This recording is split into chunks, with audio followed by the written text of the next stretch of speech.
जब मैं रात को घर पहुंचा तो मेरी पत्नी ने खाना लगाया। मैंने उसका हाथ अपने हाथों में लिया और कहा, मुझे तुमसे ज़रूरी बात करना है।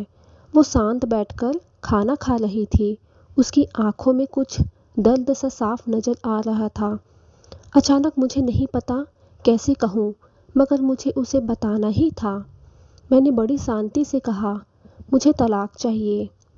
लगा जैसे उसे मेरे शब्दों से कुछ फर्क ही नहीं पड़ा, बल्कि उसने मुझसे पूछा, क्यों तलाक चाहिए? मैंने उसके सवाल का अनुशासन किया तो उसे गुस्सा आ गया। उसने चम्मच उठाकर फेंक दिया और जोर से चिल्लाई, तुम इंसान नहीं हो। उस रात हमने एक दूसरे से बात नहीं की। वो रो रही थी। मुझे पता था कि वो जानना चाहती है कि आखिर ऐसा क्या हुआ जो हमारा रिश्ता टूटने के कगार पर आ गया। पर मेरे लिए उसके सवालों का जवाब दे पाना नामुमकिन था। मैं अब किसी और से प्यार करने लगा हूँ। अब मुझे उससे प्यार नहीं रहा।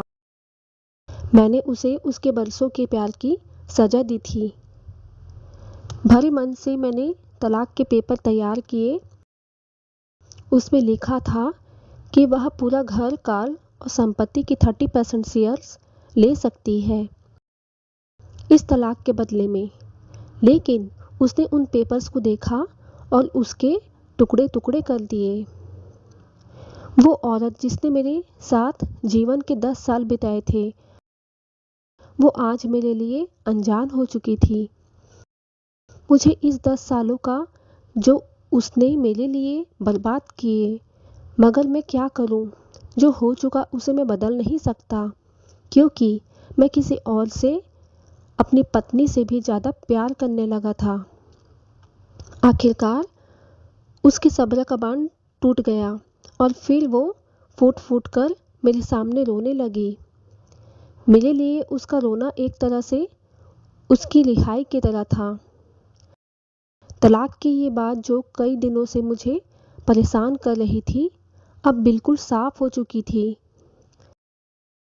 अगले दिन मैं घर काफ़ी लेट आया। मैंने देखा वो टेबल पर बैठकर कुछ लिख रही है। मैंने शाम का खाना नहीं खाया था, लेकिन फिर भी मैं सीधे ऊपर जाकर अपने कमरे में सो गया, क्योंकि पूरा दिन मैं प्रिया के साथ रहने और कई जगह घूमने के बाद मैं थक गया था। वो शायद रात को उसी टेबल पर लिखते लिखते सो गई। सुबह उसने तलाक देने की शर्त बताई। वो मुझसे कुछ भी लेना नहीं चाहती। उसे सिर्फ तलाक से पहले 1 महीने का समय चाहिए था। उसने आग्रह किया कि 1 महीने में हम दोनों वही पुराना वाला जीवन जिए, जितना संभव हो सके, क्योंकि आने वाले महीने में हमारे बेटे की परीक्षा है। वह नहीं चाहती थी कि हमारे टूटे रिश्ते का प्रभाव उसकी पढ़ाई पर पड़े। मुझे भी यह ठीक लगा, मगर वो कुछ और भी चाहती थी। जैसे शादी के दिन मैं उसे उठाकर अपने शयन कक्ष तक ले गया था, उसी तरह हर रोज 1 महीने तक मैं उसे शयन कक्ष से उठाकर मुख्य द्वार तक ले जाऊं। मुझे लगा यह पागलपन है, मगर इन आखिरी दिनों को थोड़ा अच्छा बनाने के लिए मैंने उसकी यह शर्त स्वीकार कर ली। मैंने प्रिया को अपनी पत्नी की सभी शर्तें बताई। वो हंसने लगी। उसे लगा मेरी पत्नी कितनी भी तरीके अपना ले, तलाक होना तो तय है। मेरी पत्नी और मैं किसी से भी इस दौरान नहीं मिले थे, लेकिन उस दिन जब मैं उसे पहली बार उठाकर गेट तक लेकर गया तो हम दोनों काफ़ी अजीब महसूस कर रहे थे। पीछे से हमारा बेटा भी खिलखिलाकर खुश हो रहा था। अगले दिन यह काम थोड़ा सामान्य और आसान हो गया। वह मेरे सीने से लगी थी और मैं उसकी खुशबू महसूस कर रहा था। ऐसा लगा जैसे कई दिनों बाद मुझे ये खुशबू मिल गई है, और फिर कई दिनों से मैंने उसके होने का महसूस नहीं किया था। पहले जितना उसमें वो कसाव नहीं था, और चेहरे पर कुछ हल्की झुर्रियाँ नज़र आ रही थी और बाल भी सफ़ेद होने लगे थे। ये वही औरत थी जिसने अपने जीवन के 10 साल मुझे समर्पित किए थे। चौथे दिन जब मैंने उसे उठाया तो वो पुरानी रोमांच लौटाने लगी थी। 5वें और 6ठे दिन वो पुराना प्यार फिर जागने लगा था। मैंने प्रिया को इस बारे में कुछ नहीं बताया। अब उसे उठाना और आसान हो गया था। शायद हर रोज़ यह सब करने का मैं आदी हो गया था। एक दिन वह अपनी पसंद की साड़ी निकाल रही थी, लेकिन कुछ खास नहीं ढूंढ पाई। उसने सांस भरते हुए कहा कि उसके सारे कपड़े बड़े पड़ने लगे हैं। तब मुझे पता चला कि वह काफ़ी दुबली हो गई है और इसलिए मैं उसे आसानी से उठा पा रहा था। मेरे दिल को एक झटका सा लगा। उसने अपने दिल में काफ़ी सारा दर्द छुपा रखा था। पता नहीं कैसे मैं आगे बढ़ा और उसके सिर को छूकर देखा। अचानक हमारा बेटा आया और बोला कि पापा, ये तो मम्मा को उठाकर बाहर ले जाने का समय हो गया है। उसके लिए अपने पापा द्वारा मम्मा को इस तरह उठाकर ले जाते हुए देखना जीवन का अभिन्न हिस्सा बन गया था।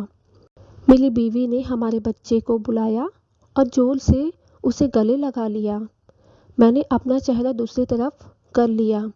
मुझे लगा कहीं मैं अपना निर्णय न बदल लूं। मैंने अपनी पत्नी को रोज की तरह उठाया और बेडरूम से सिटिंग रूम होते हुए हॉल तक लाया। उसने प्यार में अपने दोनों हाथ मेरी गर्दन के आसपास रख दिए। मैंने उसे जोर से पकड़ रखा था, बिल्कुल हमारे सुहागरात की तरह। मगर उसका इतना कम वजन मुझे परेशान कर रहा था। महीने के आखिरी दिन जब मैंने उसे उठाया तो मेरे लिए एक कदम भी चल पाना मुश्किल हो गया था। हमारा बेटा स्कूल जा चुका था। मैं अपनी कार से ऑफिस गया और कार से कूदकर बाहर आ गया, बिना कार को लॉक किए। मुझे डर था कि एक पल भी देरी मेरा इरादा बदल देगी। मैं ऊपर गया, प्रिया के दरवाज़ा खोला और मैंने उससे कहा, सॉरी प्रिया, अब मैं अपनी पत्नी से तलाक नहीं लेना चाहता। उसने मुझे देखा और मेरे सिर पर हाथ फेरकर कहा, तुम्हें बुखार तो नहीं? मैंने उसका हाथ हटाया और कहा, सॉरी प्रिया, अब मुझे अपनी पत्नी से तलाक नहीं चाहिए। हमारी शादीशुदा ज़िंदगी शायद हम दोनों के ध्यान न देने की वजह से बोरिंग हो गई थी, लेकिन इसका मतलब यह कतई नहीं कि हम एक दूसरे से प्यार नहीं करते। अब मुझे एहसास हुआ कि जिस दिन मैं उसे शादी करके अपने घर लाया था, उस दिन से जीवन की आखिरी दिन तक मुझे उसका साथ निभाना है। प्रिया के होश उड़ गए। उसने मुझे एक जोरदार चाटा जड़ दिया मेरे मुंह पर। वह रोने लगी और दरवाज़ा बंद कर दिया। मैं सीढ़ियों से नीचे उतरा और आकर अपने कार में बैठ गया। आगे एक फूल वाले की दुकान पर रुका और अपनी प्यारी पत्नी के लिए एक सुंदर सा गुलदस्ता लिया। दुकानदार ने पूछा कि इस पर क्या लिखना है। मैंने मुस्कुराते हुए कहा, मैं तुम्हें जीवन के आखिरी दिन तक यूं ही उठाता रहूँगा, मेरी अर्धांगिनी। उस शाम जब मैं घर आया, हाथों में गुलदस्ता लिए, मेरे चेहरे पर एक मुस्कान थी। मैं ऊपर अपने कमरे की तरफ भाग कर गया, लेकिन तब तक वह मुझे छोड़कर इस दुनिया से जा चुकी थी, हमेशा के लिए। वो कई महीनों से कैंसर से लड़ रही थी, लेकिन मैं प्रिया के साथ इतना खोया हुआ था कि मुझे कभी ध्यान ही नहीं रहा। उसे पता था कि वह जल्दी ही मुझे छोड़कर जाने वाली है, इसलिए वह मुझे और मेरे बेटे से रिश्ते को तोड़ने से बचाना चाहती थी। मैं नीचे उससे तलाक लेना चाहता था, लेकिन फिर भी उसने मुझे अपने बच्चे की नज़रों में एक प्यारा पति और पिता बना दिया। जीवन की छोटी छोटी बातें रिश्ते में बहुत महत्व रखती है। बड़ा घर, बड़ी कार और बड़ा बैलेंस, ये खुशियों का हिस्सा ज़रूर बन सकती है, लेकिन अपनों के बिना इसका कोई कीमत नहीं है।